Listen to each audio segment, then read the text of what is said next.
Chers frères et sœurs, bonjour. Vous avez peut-être entendu parler de l'histoire extraordinaire du père Stephen Shire des États-Unis, qui est maintenant décédé d'ailleurs, et qui a fait une expérience de mort imminente. Il a, si vous voulez, dans cet accident grave qu'il a fait, il est paru devant le trône divin. Dieu lui a fait revivre toute sa vie. Il lui a montré tous ses péchés, les péchés par omission, les péchés non confessés. Et à la fin de cette revue de vie, il lui a donné son jugement, il lui a dit: ton jugement, c'est l'enfer. Donc c'est un prêtre. Le père nous dit: je m'appelle Stephen Shire, je suis né le 3 mai 1947 et j'ai été ordonné prêtre le 26 mai 1973 au Kansas, aux États-Unis d'Amérique, dans le diocèse catholique de Wichita. Le 18 octobre 1985 sera pour lui une date dont il se souvient particulièrement au moment où il écrivait donc ce témoignage, et il nous dit qu'il s'en souviendra jusqu'au dernier jour de sa vie.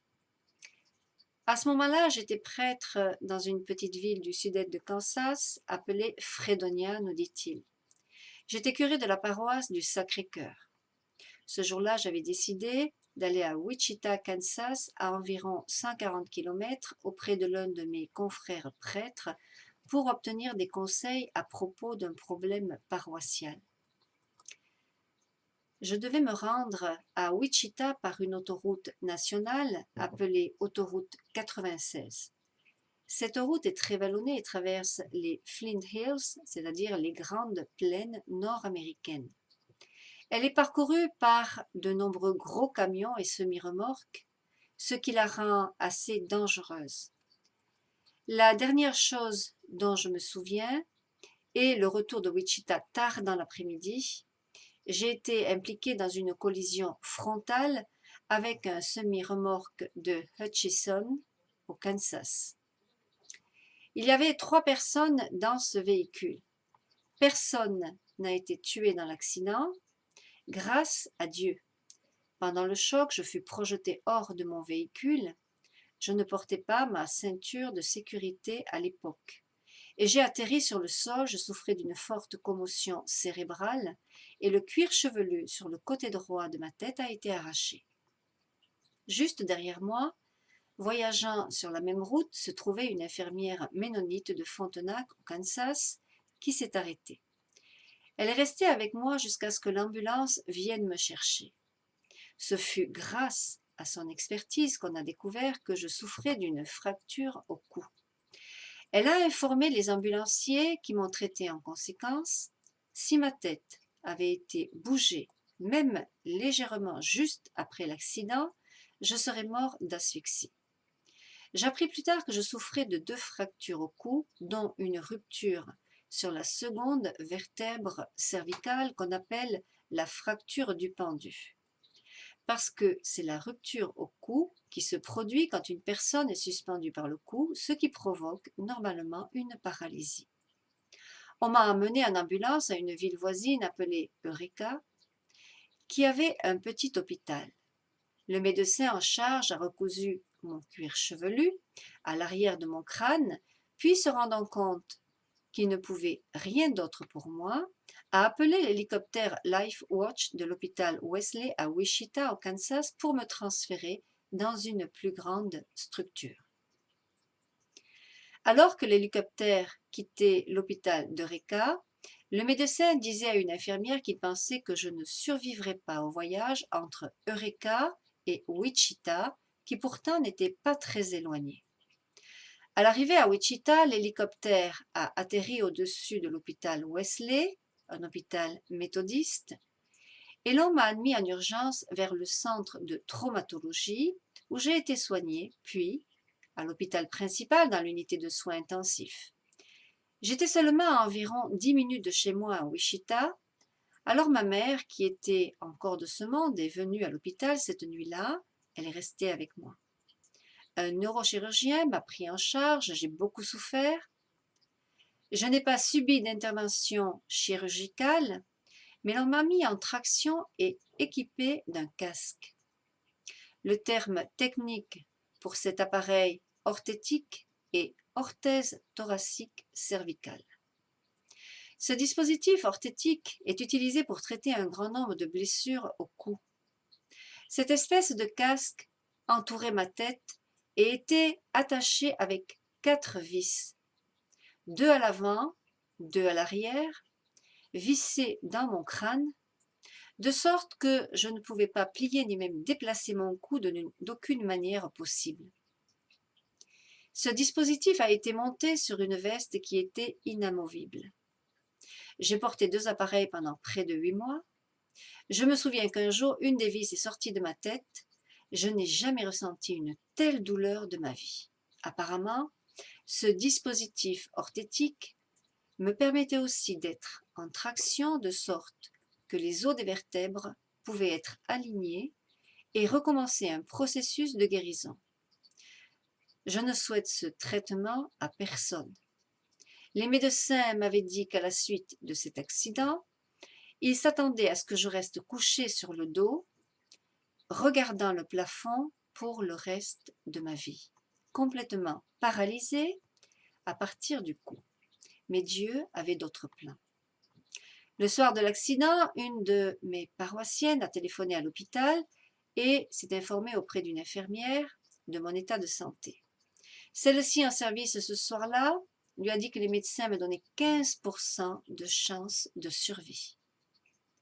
Cela était donc très grave.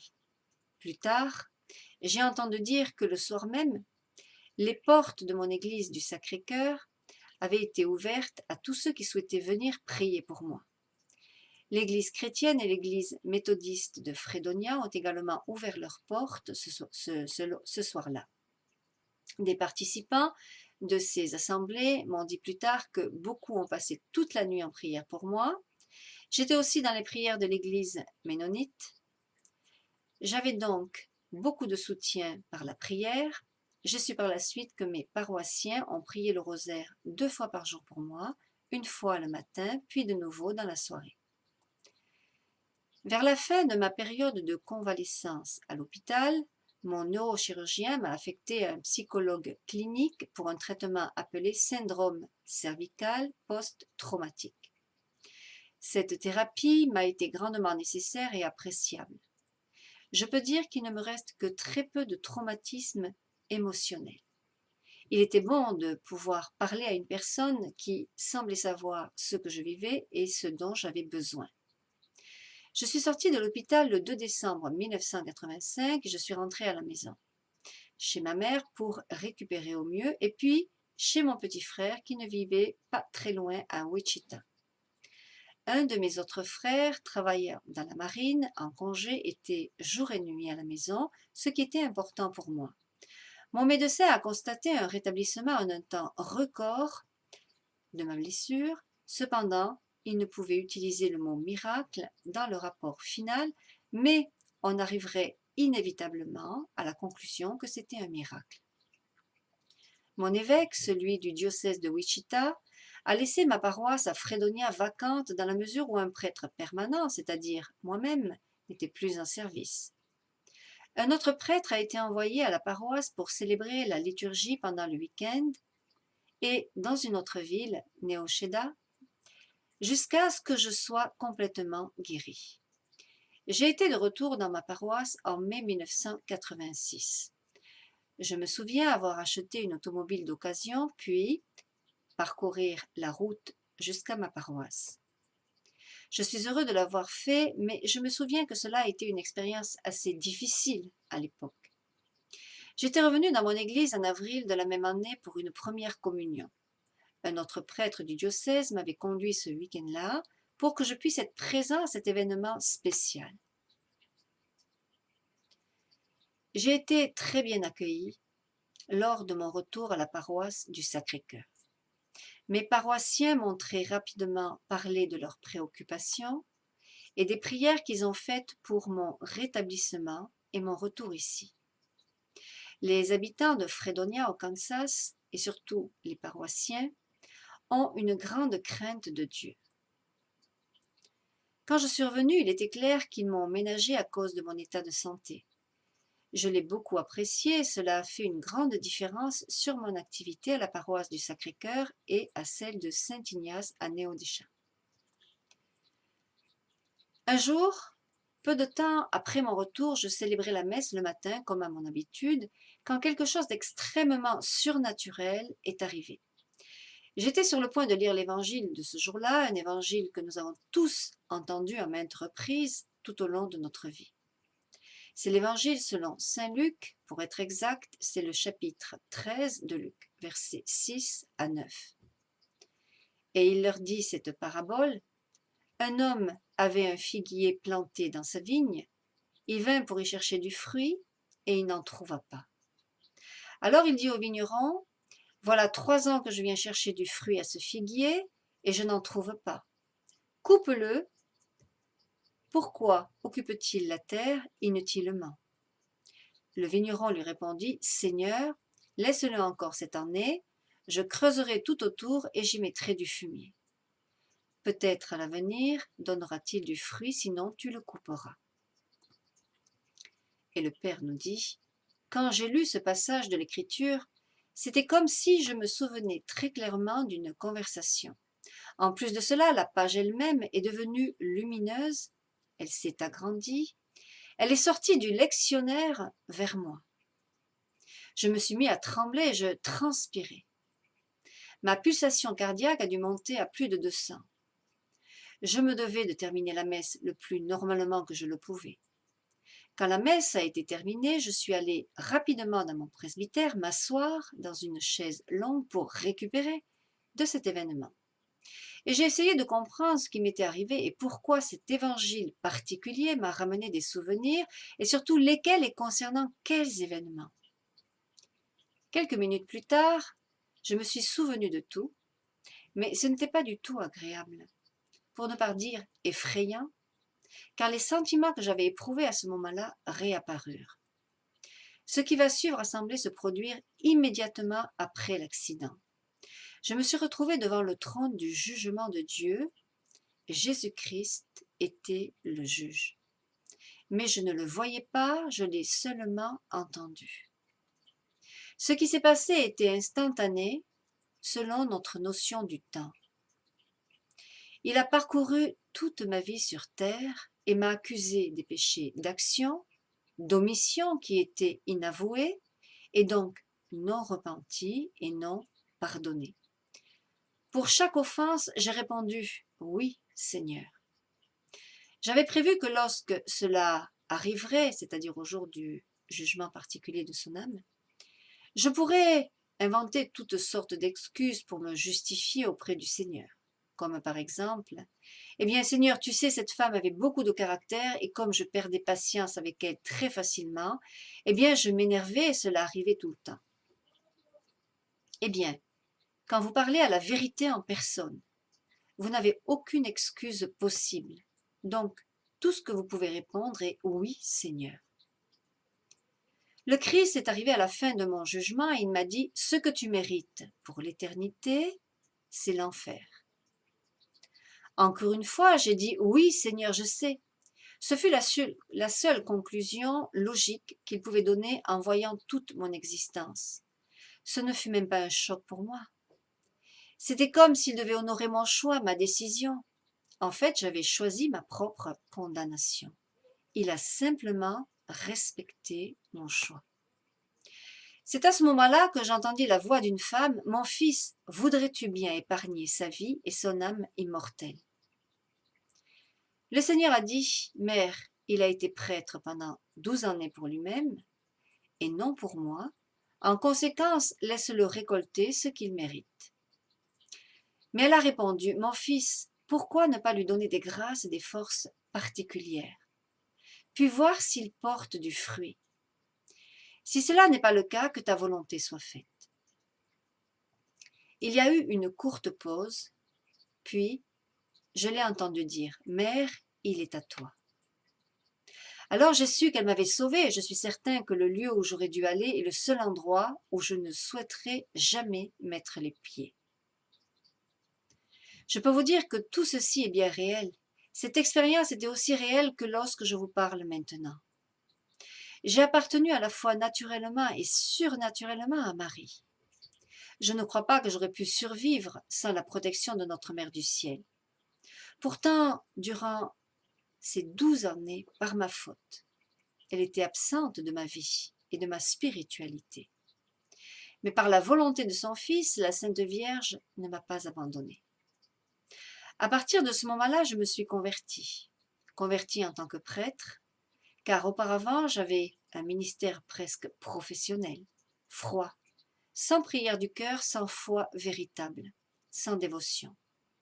En fait, je ne regrette profondément qu'une chose, toutes ces années passées à ne pas avoir aimé Dieu en vérité, c'est-à-dire à ne pas avoir appris à le connaître et à l'aimer, mais à m'être intéressée à des choses qui ne concernaient pas Dieu ou ses fidèles.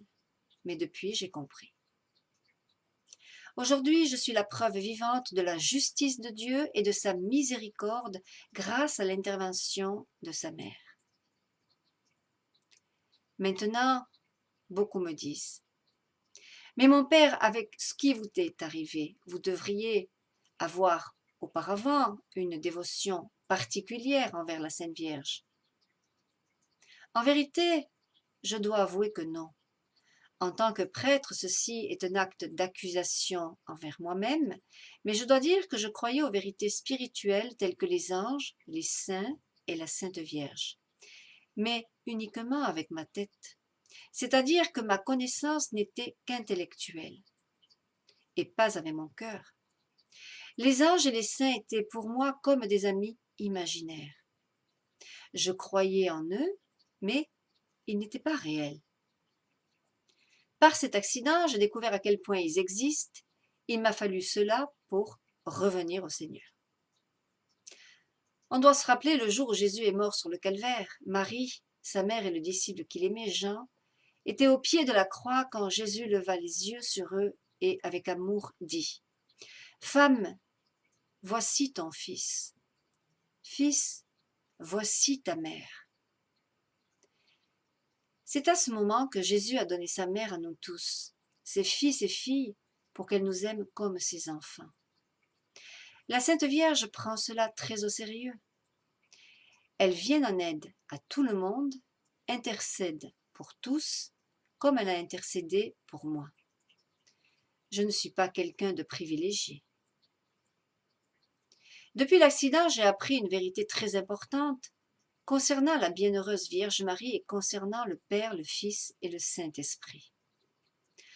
En fait, quelle que soit la demande de la Sainte Mère, Dieu Père, Fils ou Saint-Esprit ne peut la lui refuser. Il lui est impossible de ne pas l'exaucer. Je me suis vraiment rendu compte que j'ai été sauvée de la mort physique et spirituelle, mais aussi que l'enfer existe et que les prêtres peuvent y aller. Et une petite parenthèse, si vous connaissez l'expérience du père José Maniangat qui a fait une expérience de mort imminente, et quand son âge l'a emmené en enfer, eh bien il a vu les prêtres, les évêques, les cardinaux qui étaient en enfer parce qu'ils n'avaient pas prêché l'évangile tel qu'ils devaient le prêcher. Ils ont caché certaines vérités, ils n'ont pas été de véritables pasteurs, et malheureusement, la justice de Dieu les a condamnés parce qu'ils n'ont pas dit la vérité du péché mortel, ils n'ont pas réveillé les âmes en leur disant que le péché mortel est le péché mortel et qu'il fallait le confesser, et c'est pourquoi la justice de Dieu les a condamnés. Beaucoup de prêtres, bien sûr, sont justiciables à cause de cela. Il faut vraiment trembler pour son salut éternel. Donc, je reviens au père Stephen Scherer qui nous dit « L'enfer existe et les prêtres peuvent y aller ».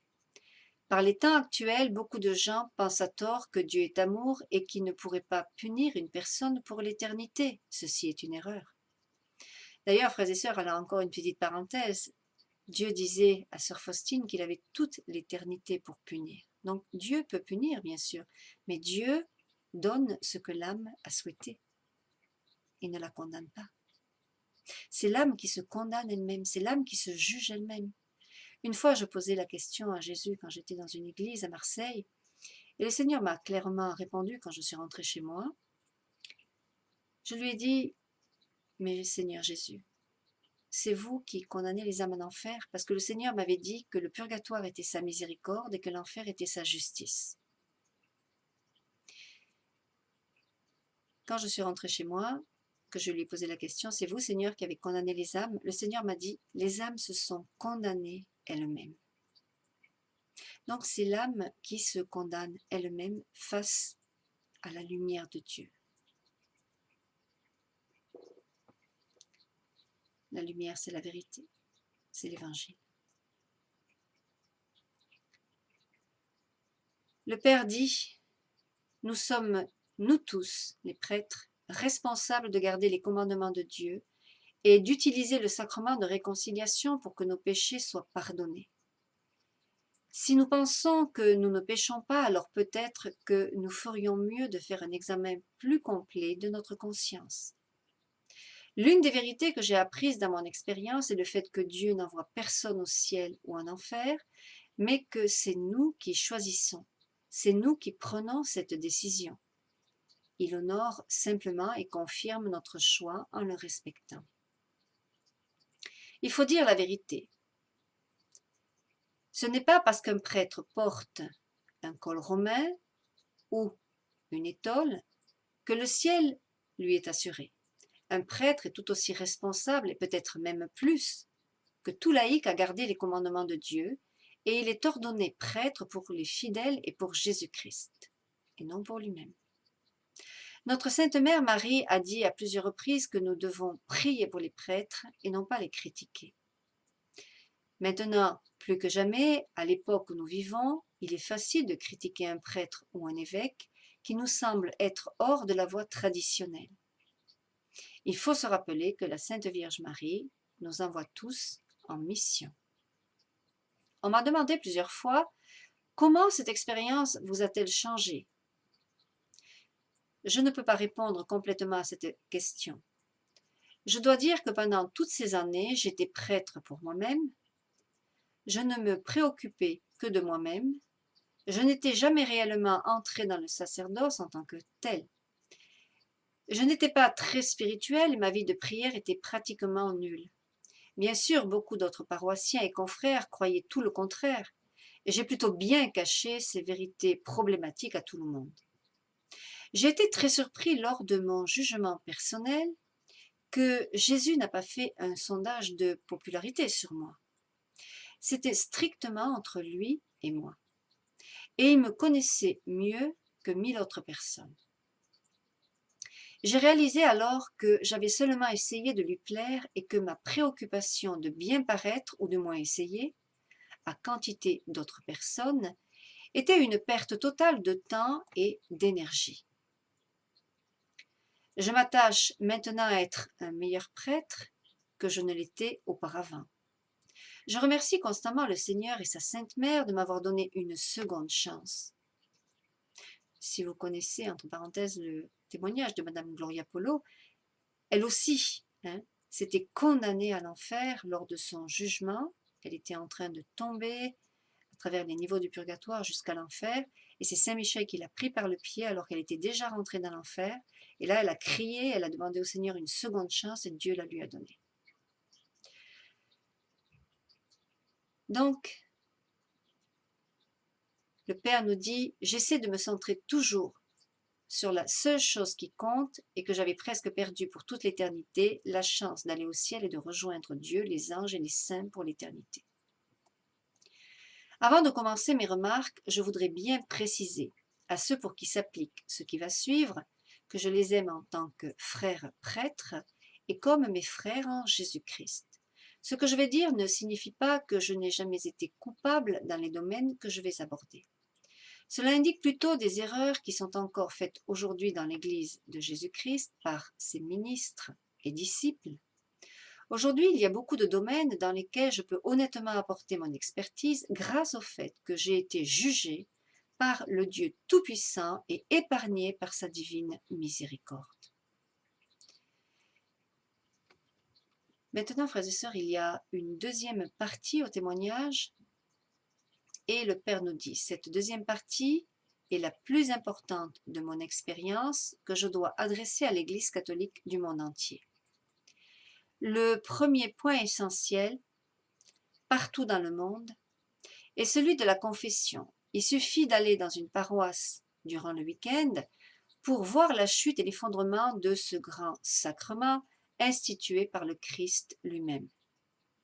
Jésus a institué ce sacrement lors de sa première apparition à ses apôtres après sa résurrection d'entre les morts. Les premiers mots qu'il a prononcés après être entré par la porte verrouillée étaient « La paix soit avec vous ». Puis il leur dit de nouveau « La paix soit avec vous ». Comme le Père m'a envoyé, moi aussi je vous envoie. Et quand il eut dit cela, il souffla sur eux et poursuivit. Recevez l'Esprit Saint. Ceux à qui vous remettrez les péchés seront pardonnés et ceux à qui vous les retiendrez seront retenus. Jean chapitre 20, versets 21-22.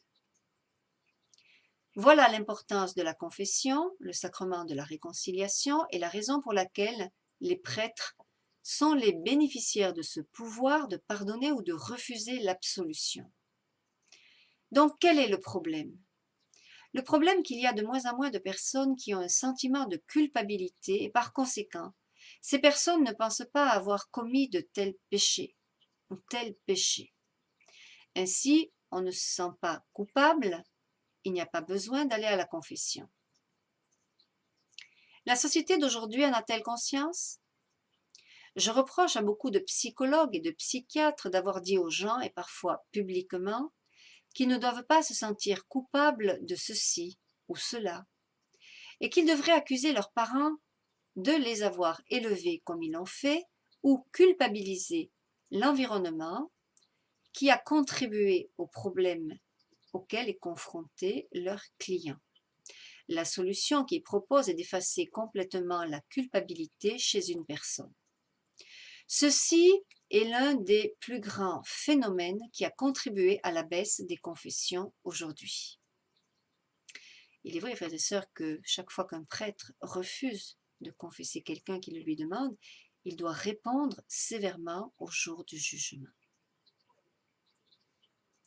Pour chaque fois qu'il a refusé. Une autre raison de cette baisse réside dans le fait que certains prêtres, quelles que soient leurs bonnes intentions, conseillent au pénitent qu'il ou elle n'a pas à se confesser trop souvent. Et puis, quand le pénitent confesse un péché, le confesseur répond au pénitent que tel acte n'est pas toujours un péché, mais le résultat de tension, d'anxiété et de fatigue. Par conséquent, le pénitent ressent ou pense que la plupart de ces péchés n'en sont pas vraiment, mais sont seulement des faiblesses humaines dues à une anomalie ou un phénomène physique. La plupart des catholiques ne disposent pas d'un grand choix de confesseurs. Certains vont à d'autres paroisses que la leur, où il y a un prêtre qui est plus traditionnel dans l'administration du sacrement de la réconciliation. Mais d'autres estiment qu'ils doivent accepter les limites de leur paroisse et bien qu'ils soient désespérément à la recherche de la paix de l'âme, ne veulent pas aller recevoir le sacrement auprès de notre prêtre. Le résultat alors est que les gens ne ressentent plus le besoin d'aller se confesser et souvent ils estiment que leur confesseur n'est pas aussi compatissant et compréhensif que les prêtres doivent être. Une des plus grandes atrocités de la prêtrise aujourd'hui et qui à l'heure actuelle fait rage de manière endémique dans toutes les régions des États-Unis est le fait que des prêtres donnent leur avis aux laïcs sur la doctrine de l'Église. Les prêtres oublient parfois qu'ils sont ordonnés en tant que représentants de l'Église et par conséquent doivent prêcher ce que l'Église enseigne. Si un prêtre veut donner son opinion personnelle sur une question qui a été strictement définie par le magistère de l'Église, il devrait enlever son col blanc, son aube et son étole et prévenir les personnes auxquelles il s'adresse que ce qu'il va dire est son opinion personnelle sur le sujet en question. Cela vaut pour la pratique confessionnelle et pour l'homélie. Il faut se rappeler que les prêtres sont ordonnés ministres de l'Église. une des plus grandes omissions dans la vie paroissiale de ces 25 dernières années est le fait que les prêtres, dans leurs homélies, n'ont pas abordé ou expliqué les thèmes de l'enfer et de la damnation éternelle. Si c'est le cas et ça l'est, alors le sentiment d'un paroissien qui penserait qu'il doit venir se confesser n'est plus du tout présent dans son esprit. Nous n'avons pas voulu troubler nos paroissiens. Nous ne voulons surtout pas déranger ou bouleverser les riches paroissiens qui donnent de gros chèques à la paroisse ou qui sont de bons donateurs. Par conséquent, ce qui a été abordé dans les sermons a été tourné vers la paix, l'amour et la joie. Ainsi, cela ne va déranger personne et par conséquent, le prêtre aura donné un bon sermon ce week-end-là. Là encore, s'il n'y a pas de culpabilité, il n'y a pas de péché, alors pourquoi un paroissien irait-il se confesser? La réalité aussi est que le curé de paroisse veut souvent être populaire et apprécié. Il veut que les gens qui sortent de son église se sentent bien et n'ont empreint de culpabilité. Il souhaite surtout que les gens lui disent, après son homélie, « Père, vous avez donné un sermon fantastique, cela m'a plu. » Le second point qui doit être abordé dans mon témoignage sur les malheurs de l'Église d'aujourd'hui est relatif à la prière ou plutôt à la non-prière. Une évidence d'un dysfonctionnement dans les paroisses aujourd'hui sont les documents ou tracts que vous trouvez au fond des églises vous informant de toutes les organisations de la paroisse qui sont là pour aider à trouver une solution, quel que soit le problème rencontré. Il y a des organisations pour les divorcés récents, les veufs, les célibataires, les parents, etc. Le fait est que la plupart de ces organisations ne sont rien de plus que sociales, où une personne peut en rencontrer d'autres qui seraient susceptibles de l'aider dans sa situation, car elles ont été confrontées à la même. Depuis Vatican II, qui a été très mal interprété et mal compris, beaucoup de services paraliturgiques ont été abusivement retirés des paroisses du monde entier à la discrétion du curé d'église. Comme par exemple des veillées de prière telles que les neuvaines et les heures saintes, la simple bénédiction et même l'adoration perpétuelle du Saint-Sacrement. Il semble que c'est comme si nous disions « la prière est inutile ». Nous allons trouver une autre manière de résoudre nos problèmes ou une organisation pour remédier à la situation. La prière était nécessaire dans le passé, pourquoi ne l'est-elle plus maintenant? L'autre raison qui pourrait expliquer la disparition de la prière est que prier prend du temps et le prêtre ne veut pas imposer cela à ses paroissiens. Les temps de prière du prêtre peuvent lui enlever de son temps libre qu'il pourrait passer devant la télévision ou en moment de détente avec des amis paroissiens ou d'autres amis prêtres. L'excuse que beaucoup de prêtres donnent à leurs paroissiens ou d'autres amis prêtres est « Je suis fatigué, s'il vous plaît, ne demandez pas de faire plus. » En conséquence, le curé a de plus en plus de temps pour ne faire absolument rien. Un autre domaine où nous assistons à une nette diminution de la spiritualité est dans ce qui se passe ou ce qui est déjà arrivé à l'intérieur de beaucoup de nos églises. Au nom de l'œcuménisme, beaucoup a été fait pour nous dépouiller de notre foi catholique et nous enlever ce pourquoi nous avons été baptisés. Combien d'églises aujourd'hui n'ont plus d'agenouilloirs? De grands sièges de théâtre sont suffisants. Il n'y a plus aucune station du chemin de croix, peu ou pas de statues, pas de lampions ou de bougies, pas d'image de Jésus, de Marie ou d'un saint et plus de crucifix. Il peut y avoir une croix, mais le crucifix en général est retiré. De plus, le fauteuil présidentiel de l'autel a remplacé le tabernacle au centre de l'église. Le prêtre est maintenant le point central, plus que le tabernacle qui contient des galettes de pain, comme certains disent.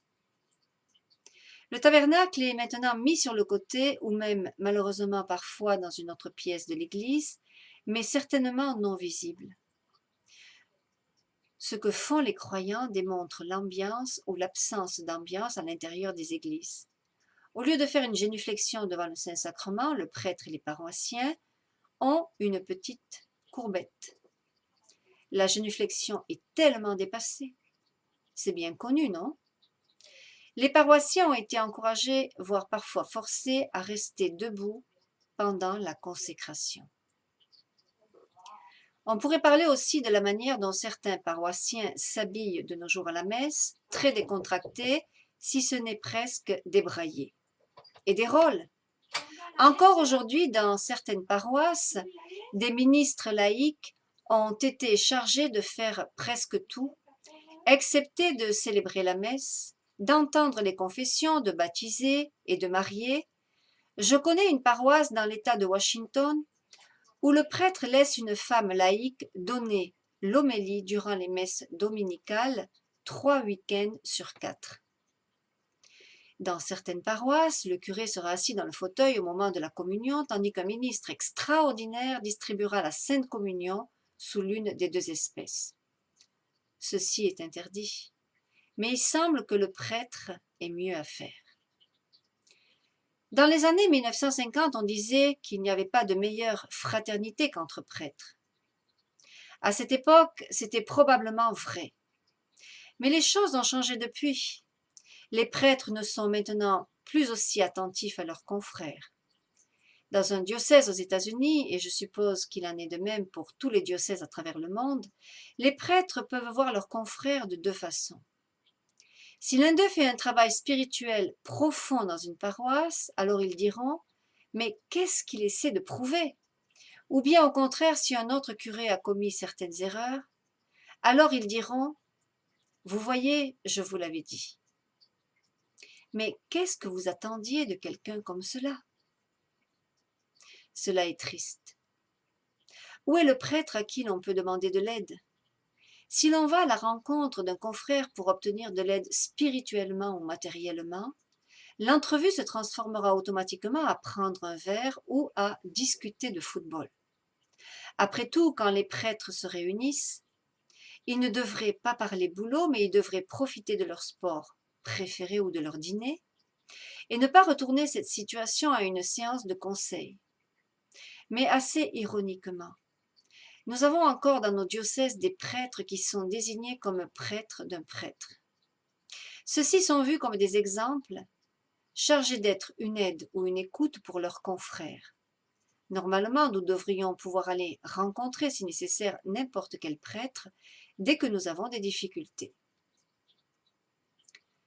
Le dernier domaine de préoccupation de nos objectifs porte sur les classes de cours de catéchisme.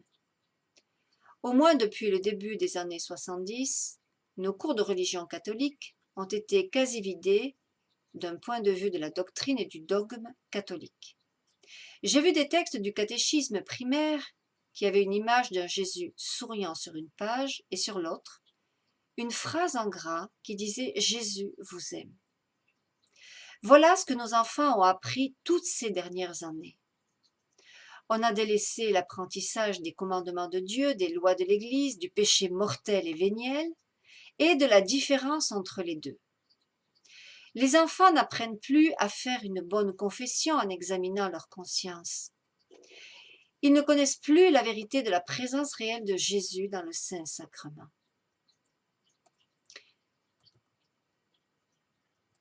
La manière ultra décontractée des fidèles de recevoir la Sainte Communion a amplifié ce dilemme. Beaucoup de parents ne vont plus à la confession ainsi, leurs enfants n'y vont pas non plus. Ils ne les inscrivent plus au cours de catéchisme, ils veulent que leurs enfants les aiment donc, ils ne les forcent pas. La liste des incohérences ou monstruosités dans certains cas pourrait continuer. Cela donne aux prêtres et aux laïcs une idée de la direction que prend l'Église aujourd'hui. Où tout cela va-t-il nous mener? Je ne suis pas un prophète, mais je sais que cela n'est très certainement pas ce que notre Seigneur attend de son Église. Est-il trop tard pour changer? Encore une fois, Jésus nous dit qu'il n'est jamais trop tard. Nous devons tirer parti de sa miséricorde pendant qu'il en est encore temps, quand il viendra en tant que juge. il sera trop tard pour en bénéficier. Il est patient, il est miséricordieux, il est affectueux. Sachons nous ouvrir à son amour si bon au travers de son Église, de ses ministres choisis, de sa parole de vie et de ses sacrements. Père Stephen Shire. Voilà, frères et sœurs, ce que fut le jugement d'un prêtre devant le trône divin, le jugement donc comme un jugement particulier, ce qui va être pareil au moment de l'illumination des consciences, où Dieu va montrer à tous les prêtres, tous les évêques, tous les cardinaux, au pape, à tous les laïcs, à tous les prophètes, à tous les religieux, religieuses, il va leur montrer tous leurs péchés non confessés, tous les péchés d'omission, tous les péchés mortels, tous les péchés véniels, tous sans exception. Et nous tous, nous devrons répondre pendant ce premier jugement de chacun des péchés non confessés et non repentis. Que Dieu vous bénisse.